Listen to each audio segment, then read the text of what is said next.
Ladies and gentlemen, I'm currently here in Dallas, Texas. It's 2 o'clock in the morning in my hotel room, and I am as close to being a world champion as I ever will be. I'm recording this on an old webcam, so the frame rate's going to be a little bit wonky, but I just completed the Team USA versus Team India event, and I'll be breaking it down for you in this video. It did not go as we expected, and I'm also proudly wearing this jersey. And if you were in the crowd today, leave a comment. Let me know. I met so many of you amazing people. It was a privilege to play this event. And basically, it was 5 players. It was Fabiano Caruana versus Arjun Erigaisi. It was Tanya Adewumi versus Ethan Vaz. It was Carissa Yip versus Divya Deshmukh. It was myself versus Sagar Shah of Chess-Based India. And it was the world champion Gukesh versus Hikaru. That was the event. And we played this event here. Everybody from Team USA had the white pieces because it's the home field advantage, and there's going to be a second event, allegedly, in India. That's what I have been told. And yeah, I'm going to take you through the games. So you start with a 10-minute game. There is no bonus time. Until you get to 1 minute, then you have 1 second bonus, and that was what we were playing. Of course, you can, after that, also play 5 and 1 minute. So the match kicked off with Fabi versus Arjun Erigaisi. Fabi is coming off of the victory in the Grand Chess Tour. Big congratulations to him. He opened with c3, which was a pretty epic move. Arjun responded with pawn to e5. And then we had d4. This was Fabi's idea. This is kind of a Caro-Kann, but a tempo up. So, you know, it just becomes a regular game. It just becomes a regular Carlsbad pawn structure. Knight c3, c6. Fabi developed his dark squared bishop, and he put it here. Arjun went knight e7, and then went knight to f5. I don't know why the clocks are not working on the chess.com events page. I feel like I guess they were just broken. They're just broken on the chess.com events page. Hopefully they're not broken in the other games. Okay, I guess they're just broken for this game. The clocks don't really matter. In this game, Arjun ended up getting the bishop pair in the opening. Fabi developed his pieces quite confidently. Actually, both guys ended up castling queenside and then moving their kings. And, you know, I was looking at this position thinking, I feel like Arjun got the better of the opening against Fabi. I just felt like he had the kind of position that he would like. But very quickly, you know, Fabi, very experienced, maneuvered his knight, made a couple of nice improving moves. And here, you know, Arjun really could have seized control of the game. And my biggest fears were coming true about the position. Like, it really felt like, you know, Arjun had done everything he needed, but he made just too many waiting moves and allowed Fabi to consolidate. Then Arjun traded the light squared bishops, which was a bad idea. After which Fabiano just had a good position. And Fabi just needs to figure out what to do with these pawns here, which he did. He brought his knights back to hilarious squares, d1 and f1, but all of that prepared him to move his pawns forward. He ended up moving his f-pawn forward, and he has the idea to put this knight on the e5 square, or even on the g5 or h4 squares, but I mean, obviously, you know, this one is much better. And somehow, before you knew it, his position was really nice, and he played this nice move g4, and Arjun just kind of like never got his pawns going on this side of the board. Fabi then took on h5. He played g4 a second time, and his knight arrived in the position. The f-pawn was moving here. The knight was really nice on e5. He was ready to triple up on the c-file. Yeah, and Fabi just had a really, really pleasant position, putting Arjun under a lot of pressure here. Rook c3, Arjun tried to, again, kind of wait it out, but he needed to be more aggressive. Like here, he needed to play the move b4. He had to go for counterplay. And this trade almost, I mean, immediately put him under fatal pressure because white has connected pawns. Like they're just going to move forward. Fabi then maneuvered the queen from a2 to c2. And yeah, you see here the computer doesn't even quite understand like what black should have done. It wanted to go for faster counterplay with rook h6 and rook h7, but it's not so hard to do that. It's not so easy to do that, rather. And before you know it, like Fabi's threatening rook d5, f5, rook c6. He's totally winning here. Queen c3, very nice move. You now cannot stop f5, all these different threats. The threat of rook d5 and then queen c8 check. Arjun went for some counterplay. One of the unique rules about this tournament is that there's a lot of theatrics. There's a live audience of 1,000 people. You have to play to checkmate. There is no resigning. It's literally called, the event was literally called checkmate.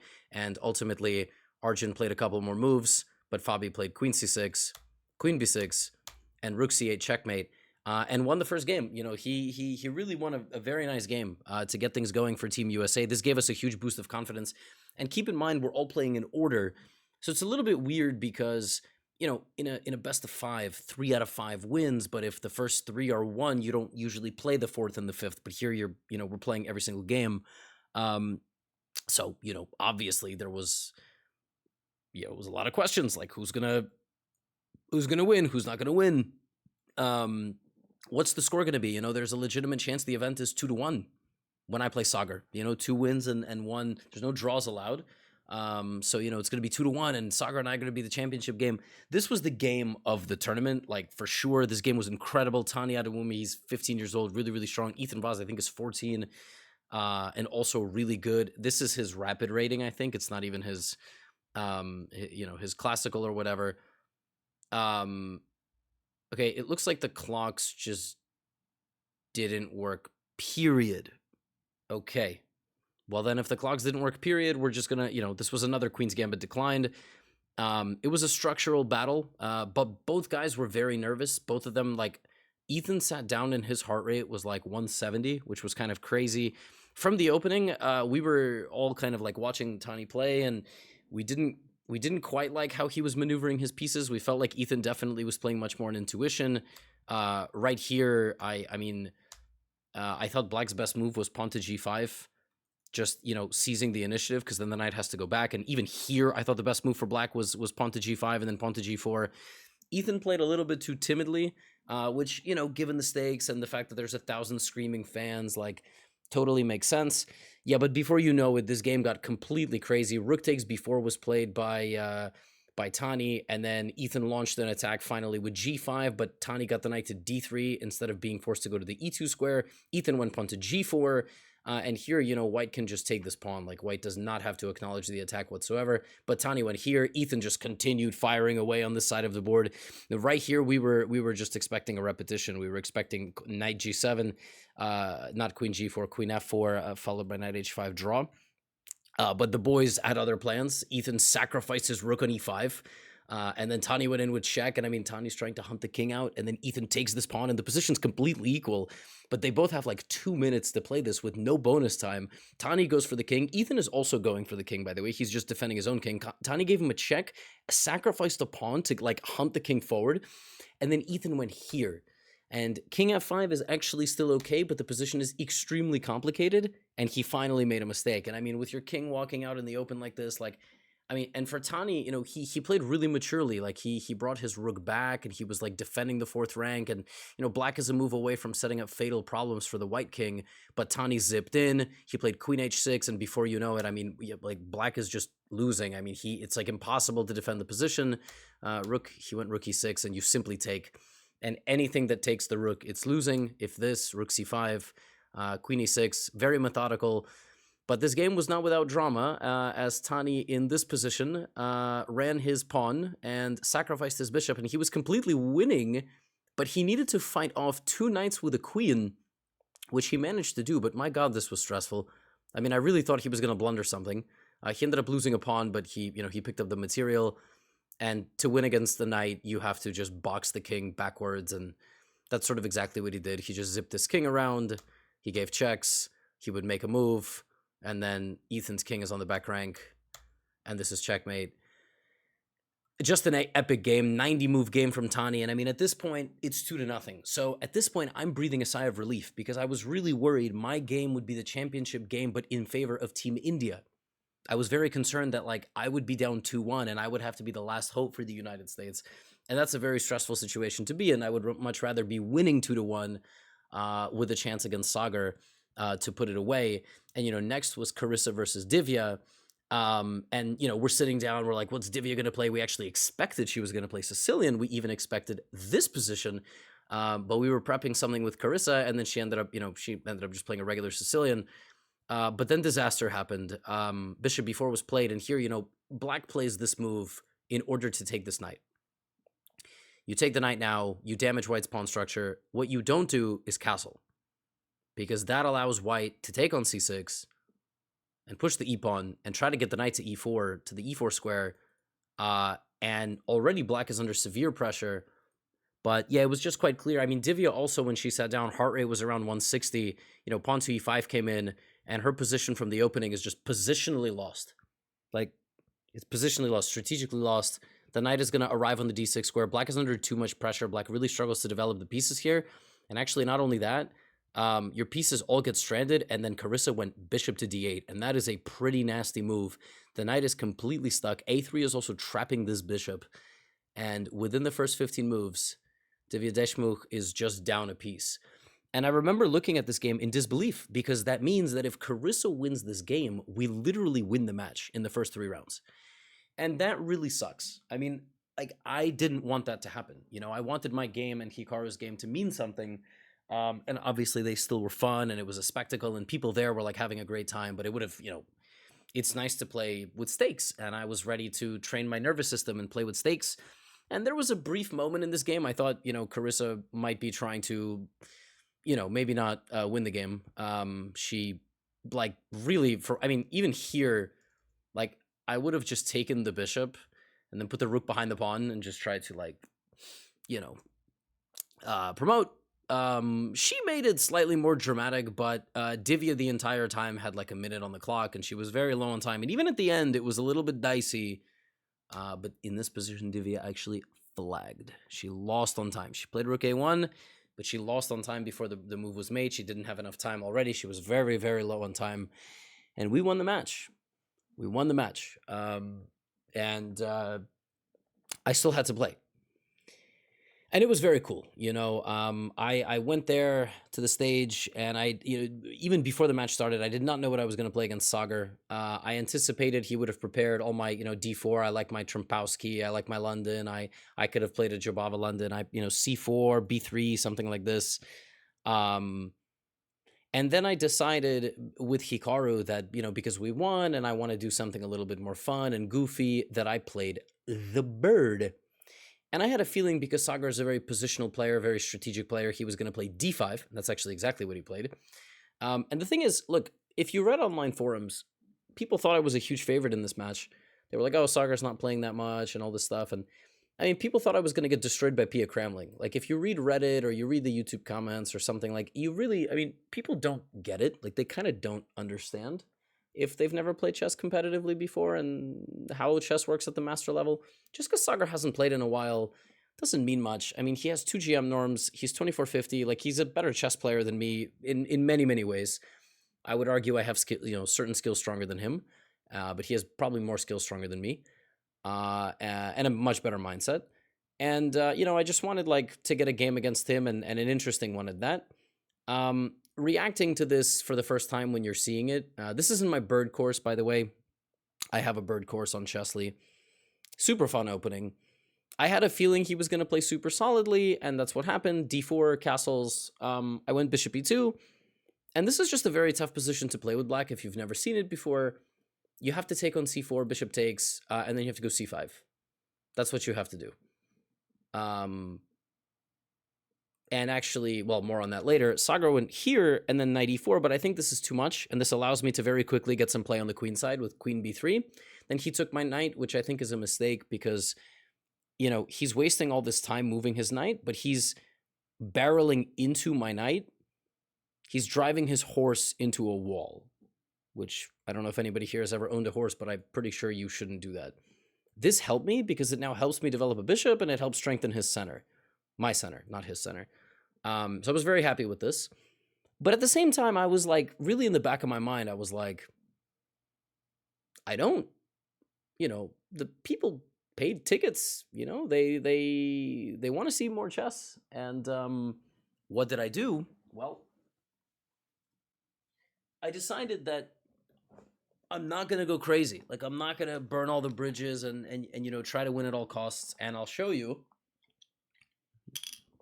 what happened. Sagar went queen b6. I played a nice move here, bishop a3, just developing my bishop. Okay, and here white is just better.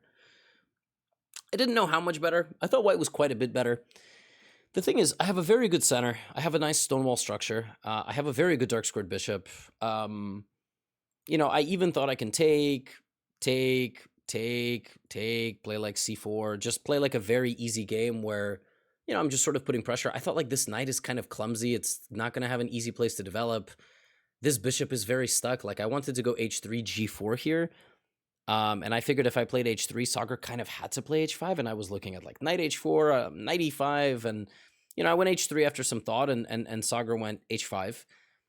And yeah, I wanted to play knight e5 here. I mean, I thought everything was reasonable. Really, I thought every move looked good. Like he cannot take because I go here, I start an attack on his king. And then I went queen a4, and when I went queen a4, my logic was, well, he cannot play knight d7 now, because if he plays knight d7, I would have went after his bishop.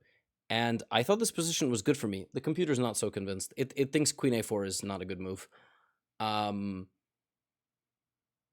he went here. And I was like, oh, well, that's very nice. Now we're just going to repeat. I mean, I'm going to repeat. And that's what I did. I repeated the position. I mean, I didn't have to, but I wanted to give the fans another game. I got up, I was yelling with the crowd. The crowd was cheering. They were yelling GM, Levy. They were yelling chants for Sagar in a language I didn't understand. Probably Hindi, but I don't want to be uneducated. Maybe it wasn't Hindi. There's many languages in India. Fun fact for my fellow Americans who are watching this and are uneducated, like me. So yeah, I mean, the crowd was like hyped. They were, and I wanted to give them a faster game, and a faster game we gave them, because the rules are, if you draw, you have to play 5 minute, and if you draw again, you have to play a 1 minute game, which they called shootout. And for this game, I didn't want to play the bird because I wasn't allowed. One of the rules of this tournament is that if you play an opening, you cannot play it again against the same player. So you have to constantly change things up. I went to e4. I actually thought Sagar with his style was going to focus on e5, which is a very, very good system. He did. And I had many options here, but before the game, I decided I was going to play the Scotch. Knight f3, knight c6, d4. I also have a course on the Scotch on Chessly. Very, very good opening for aspiring players. And after takes, there is bishop c5 and there's knight f6, the two most common moves. And, I was going to play something. I had some positions prepared. Sagar gave me check.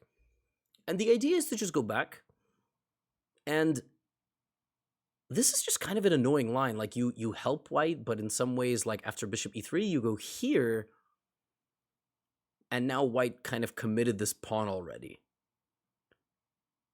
And I didn't know what to play. I mean, I wanted to play like a position where I get f3 and c4. But black is trying to go d5 somehow. And yeah, I don't know. It was weird. I went bishop e2, which is a bit too solid. He went here, and then I went bishop f3. This was my idea. And I was ready for imbalance. I mean, I went bishop e2, bishop f3, and I was expecting Sagar to go knight e5, which he which he played, but you can see from, I'm down about a minute on the clock here. And then I went knight d2, I just developed, and Sagar went d5. So from the opening, I mean, he definitely got the better of me. I definitely did not choose the best setup. And he, he's equalized. I mean, he's ready to take my bishop at a moment's notice. So now I needed to like do something interesting. So I went bishop to g5. And I really thought I got somewhere good. I thought I had a lot of pressure on this knight. If he ever took me, I would take with the queen. But then he thundered down the move c5. Like these two moves, d5, he slammed the clock, and c5, he slammed the clock. And I know my guy Sagar, like he was confident. And I really underestimated this. To be honest, I didn't even really consider c5. I just thought I like moved my knight back. And then he would go d4, and suddenly I was like, oh, I'm in some trouble, like for sure. I mean, he was playing very confidently here, and I had maybe a minute on my clock against 2.5. And I took, and I went knight b4. And basically I decided here, like, he's going to stop me from moving my knight into the middle. I'm going to do it anyway.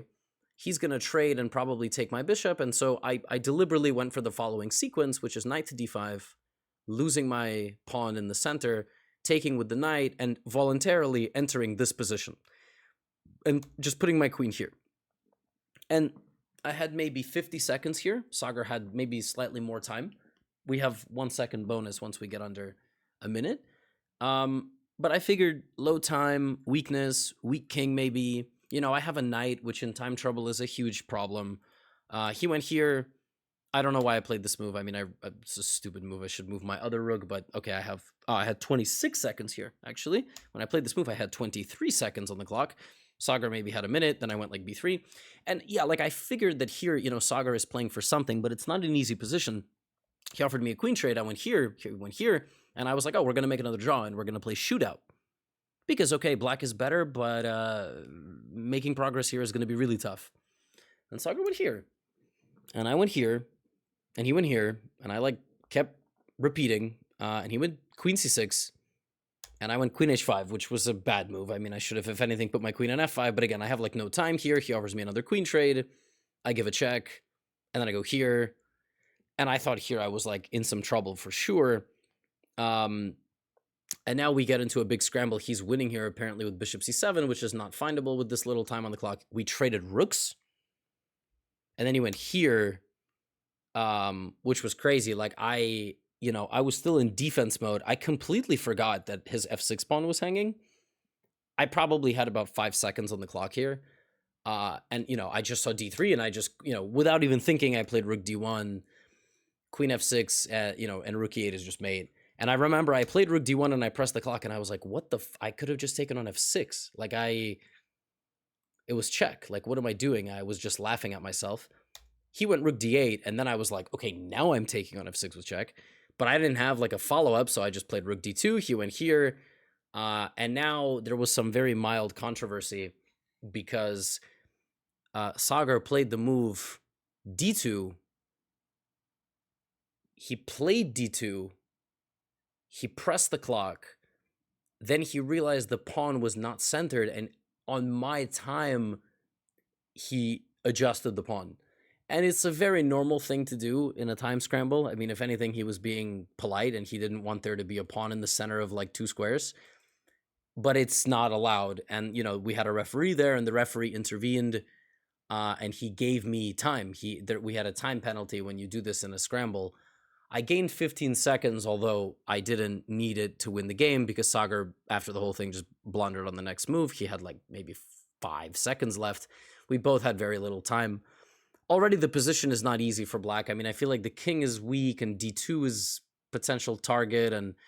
But yeah, obviously here, I mean, you try to do nothing. He went here, and unfortunately, this is the blunder of a bishop, and then the rook, and then I'm picking up the material, and obviously it's just mate. And I won as well. And I mean, we were up 4-0 at this point. And obviously it's very nice to win. Some very interesting games, I think, against Sagar, like this Scotch game where he had the upper hand for sure, and I was even losing for a move. But I wanted it to be dramatic. I wanted to have, low time and a scramble and everything, and it was fun. I mean, it was a lot of fun. I'm sure Hikaru covered his own games. I'm just going to cover the final game that he played. The first 2 games were draws. One of them was quite interesting. The other one, not so much. This game was completely insane. This was the only shootout game. 1 minute on the clock per player. B4, also in the second game, Hikaru played the bird, just like me. Or the first game, maybe? The second game, I think. He played the bird, which was quite funny.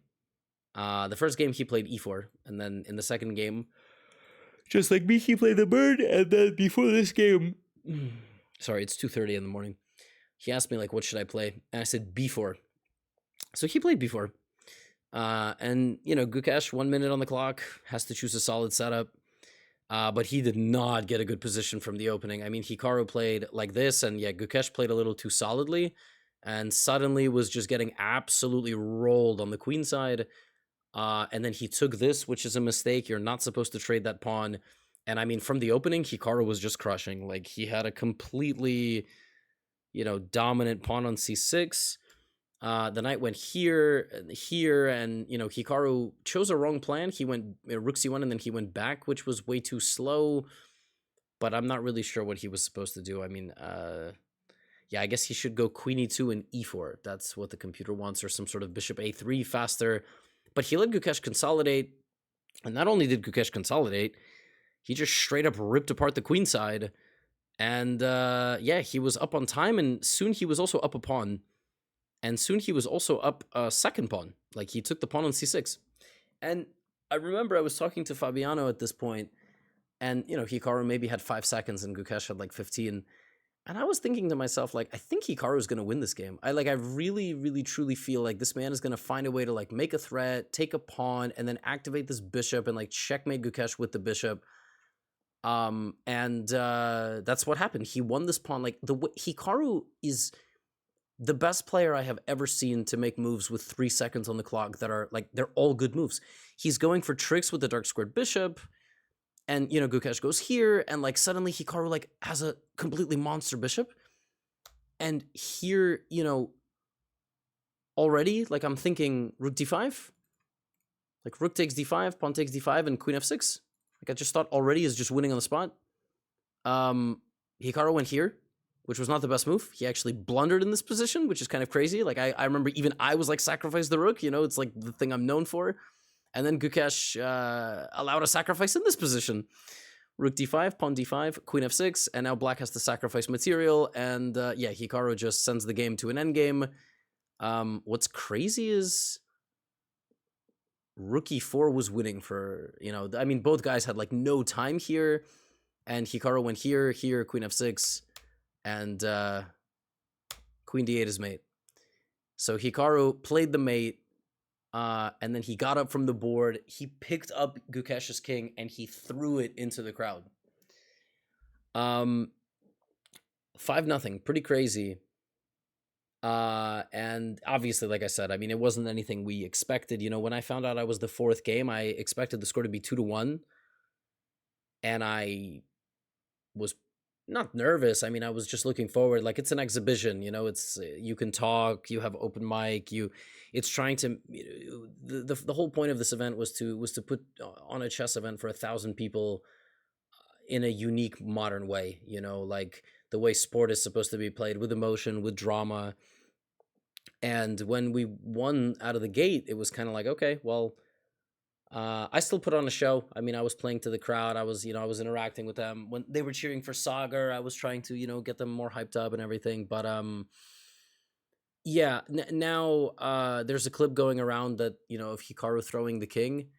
If you see any comments on the live stream or on Instagram, I assure you wholeheartedly, I understand that without context, it seems like Hikaru did that unprovoked and it was like some really disrespectful gesture, but we were encouraged to do that stuff. Actually, I forgot that my game, if like the winner of our match, me and Sagar, was supposed to also break the king. That was kind of the point, like, this kind of entertainment angle.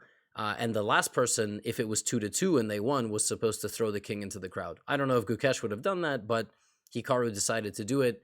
That was not unprompted, and he even spoke to Gukesh after and was like, look, that was obviously all for show, and I didn't mean any disrespect. But the people at home don't know that. I mean, they just think that Hikaru's a prick, and Gukesh is getting disrespected, and Hikaru and Magnus hate Gukesh. That's like, don't listen to that. Please have some common sense. I liked a lot of things about this event. It was very unique. It was super cool. I mean, this jersey I'm going to cherish. I have a couple. Maybe I'll auction one. Not auction. I'll give one away or donate it or something. And we got some cool watches. I have a watch over there. Tag Heuer sponsored the event, like one of the most famous watch companies in the world. It's like unbelievable. Shout out to them. Yeah, just super fun. And I'm tired. I'm going to go to sleep. But we won way more dominantly than I expected. Credit to all the Indian players for flying in on like 3 days notice, basically, and, getting adjusted to their jet lag and having to play. And I look forward to the rematch in India. I think in India we can sell out a theater of 5,000 people. And I'm sure the Indian fans are going to let us hear it. 5-0 in the first leg, if there's going to be a second one in India back home and we're black in every game, like, yeah, it's going to be crazy. So shout out to the organizers, shout out to everybody who played, shout out to the sponsors, and shout out to all of you for watching. If you were there live, post pictures on Instagram or Twitter and tag me and let me know how it was for you in the comments. And that's all I have for you today. Get out of here.